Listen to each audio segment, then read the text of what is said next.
She thought giving birth would be the happiest day of her life. But fate had other plans. Asterisk, after slipping into a coma during childbirth, this young mother wakes up to a horrifying nightmare. Her precious newborn baby is missing, and the shocking truth? Her own mother-in-law had taken the baby while she lay unconscious in the hospital.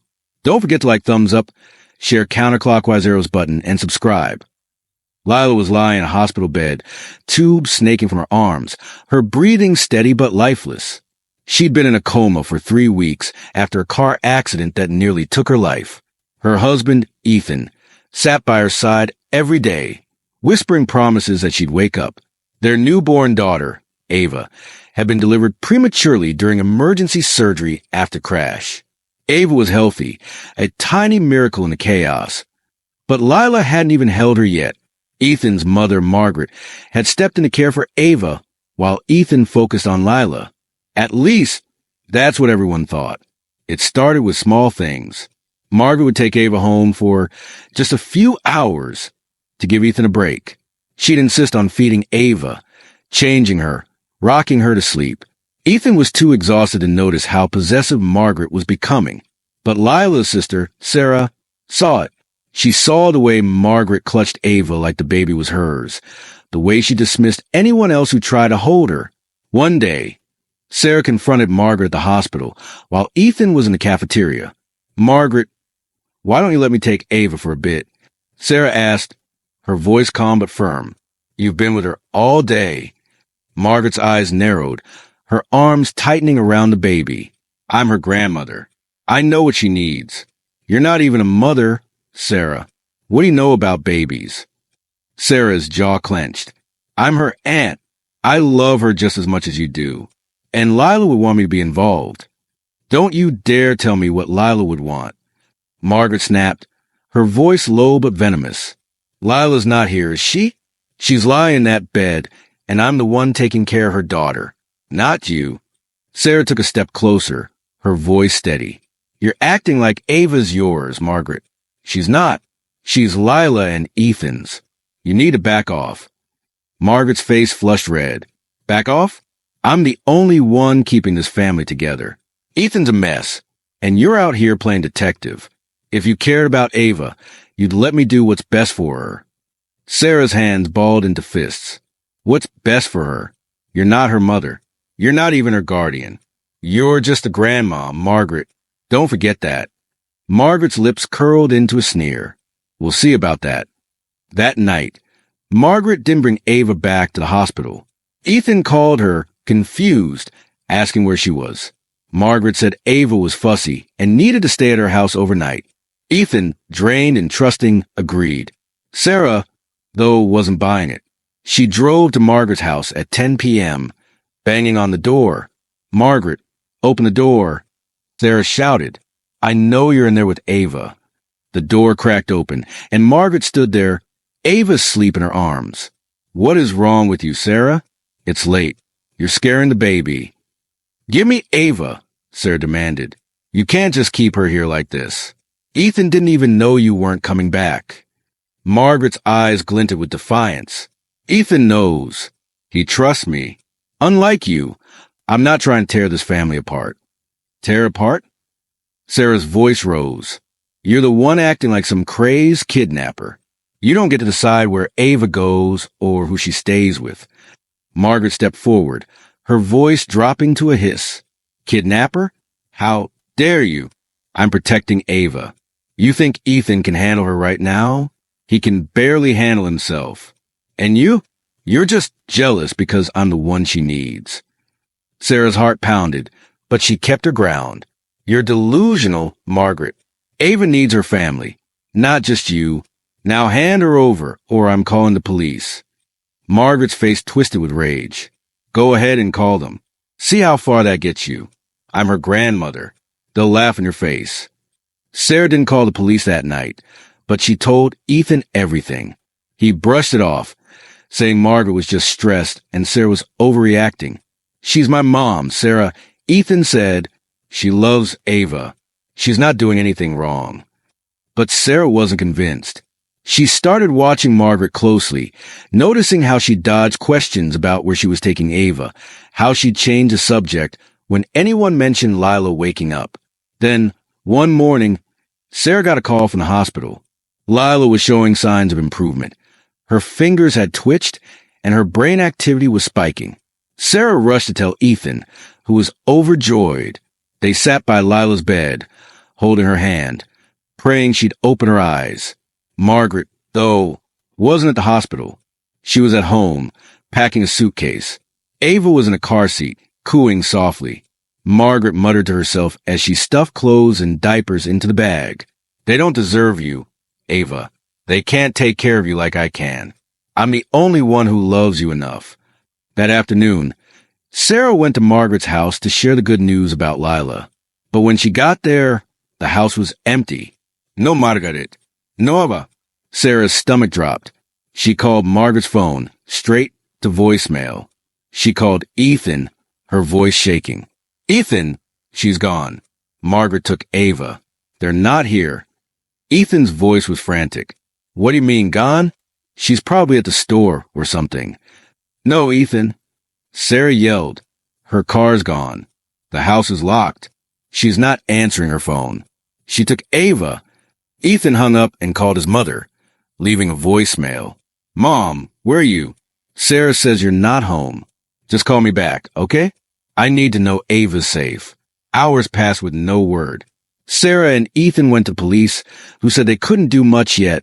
Margaret was Ava's grandmother, and there was no proof of kidnapping. She might just be out for the day, the officer said. Give it 24 hours. Sarah exploded. 24 hours? She got a newborn that's not hers. She's been acting crazy for weeks, and you're telling me to wait? What if she hurts Ava? The officer stayed calm. Ma'am, we understand your concern, but we need evidence. If she doesn't show up by tomorrow, we'll start looking into it. Ethan was pacing, his hands in his hair. This is my fault. I should have listened to you, Sarah. I didn't think she'd do something like this. Sarah grabbed his arm. It's not your fault, Ethan. Your mom's lost it. We need to find Ava now, not tomorrow. They spent the night calling everyone. Friends, neighbors, even Margaret's distant cousins. No one had seen her. Sarah posted on social media, begging for information, sharing Ava's picture. The post spread fast, with strangers offering tips and prayers. By morning, a woman messaged Sarah, saying she'd seen Margaret at a gas station 2 hours away, heading north. Sarah and Ethan jumped in the car, following the lead. Ethan was gripping the wheel, his knuckles white. Why would she do this? She's my mom. She loves us. Why would she take Ava? Sarah's voice was sharp. She doesn't love you, Ethan. She's obsessed with Ava. She's been acting like Lila's already gone, like she's the only one who matters. Ethan's eyes filled with tears. Don't say that. She's not a monster. She's just confused. Confused? Sarah scoffed. She stole your daughter. She's not confused. She's dangerous. They tracked Margaret to a small motel off the highway. Sarah spotted her car in the parking lot and pointed. There, that's her car. Ethan parked and ran to the motel office, Sarah right behind him. The clerk confirmed Margaret had checked in with a baby. Room 12, he said, but she didn't look dangerous. Seemed like a nice lady. Ethan didn't wait for more. He sprinted to room 12 and pounded on the door. Mom, open the door. I know you're in there. Silence. Then Margaret's voice, cold and steady. Go away, Ethan. I'm keeping Ava safe. Ethan's voice cracked. Safe? You took her from us. She's my daughter, Mom. Open the damn door. Sarah stepped forward, her voice loud. Margaret, you're done. We've got the police on the way. You can't run forever. Give Ava back now. Margaret laughed, a bitter sound. The police? You think they'll take her for me? I'm her grandmother. I'm the only one who's been there for her since Lila got hurt. Ethan slammed his fist against the door. Lila's waking up. Mom. She's getting better. Ava needs her mom, not you. You're not snipping at this point. You're stealing my daughter. Margaret's voice grew sharper. Lila's not waking up. Ethan, you're lying to yourself. She's gone. Ava needs me now.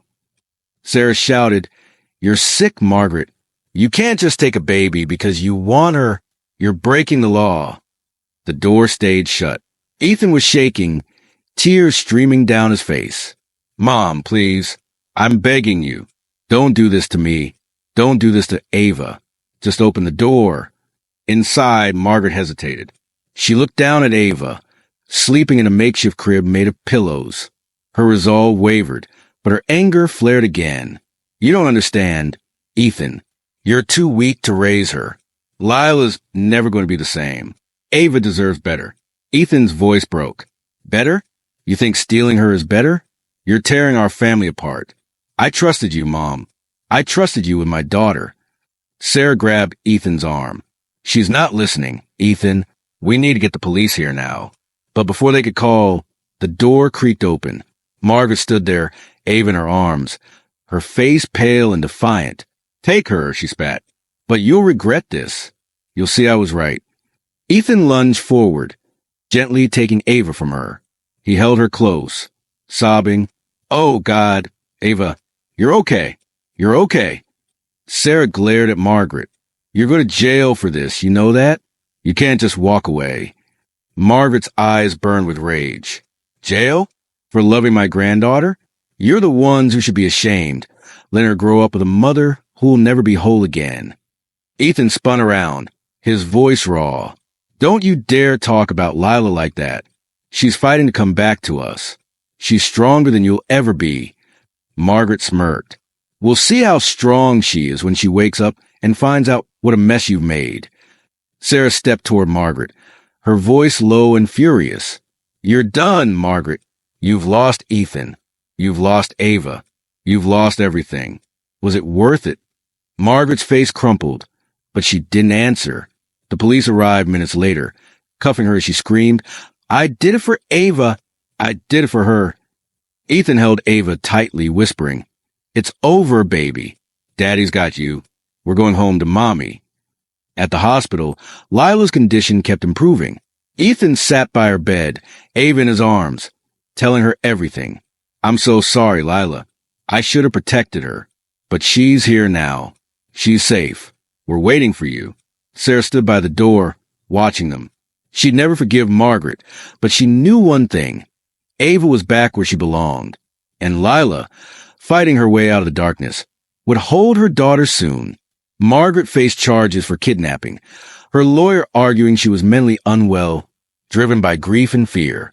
Ethan didn't care about her excuses. He cut her out of his life, focusing on Lila and Ava. The family rallied around them, vowing to keep Ava safe. Weeks later, Lila opened her eyes. Her first word was, Ava. Ethan placed her daughter in her arms, and they cried together, a family healing from a nightmare.